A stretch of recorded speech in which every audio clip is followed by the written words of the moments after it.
Hi friends, మనకు ఎప్పుడు దేవతల మధ్య జరిగే యుద్ధాలు ఆసక్తిగా అనిపిస్తాయి కదా.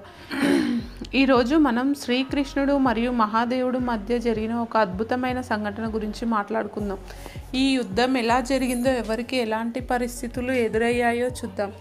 పురాణ కథల్లో చెప్పబడినట్టుగా శ్రీకృష్ణుడు మరియు మహాదేవుడు రెండు గొప్ప శక్తులు. శ్రీకృష్ణుడు విష్ణువు యొక్క అవతారంగా, ధర్మానికి నిలువెత్తు ప్రతీక.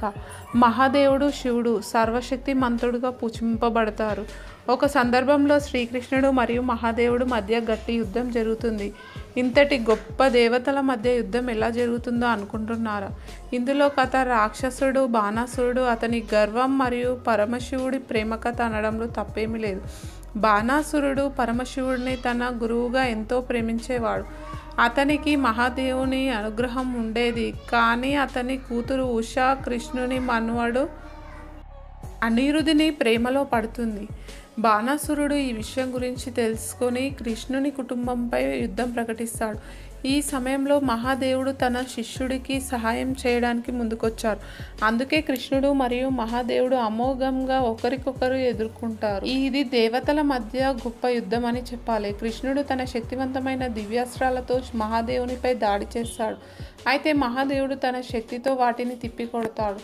ఈ యుద్ధంలో శివుడు తన త్రిశూలాన్ని కూడా వాడతాడు. అది శ్రీకృష్ణుడిని గట్టిగా తాకుతుంది. ఈ సంఘటన ప్రపంచంలో చింతలు కలిగించింది. అయితే కృష్ణుడు కూడా సర్వశక్తిమంతుడే. త్రిశూల దెబ్బకు కదలకుండా ఉన్న కృష్ణుడు తనదైన దైవశక్తితో నిలబడి పోరాడతాడు.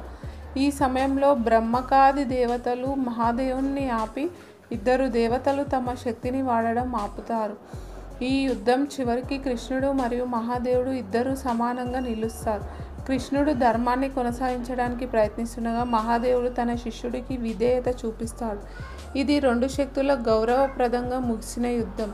ఈ కథ ద్వారా మనం గ్రహింపవలసింది, మహాదేవతల మధ్య జరిగే యుద్ధాలు ఎంతటి శక్తివంతమైనవని. అవి ధర్మం మరియు కర్మ సూత్రాలతో నడుస్తాయి. మహాదేవుడు మరియు కృష్ణుడు ధర్మానికి ప్రతినిధులు. అందుకే వారి యుద్ధం చివరికి సమానంగా ముగిసింది. మీరేమంటారు ఫ్రెండ్స్? ఇలాంటి కథలు మనకు ఎంతో స్ఫూర్తినిస్తాయి కదా.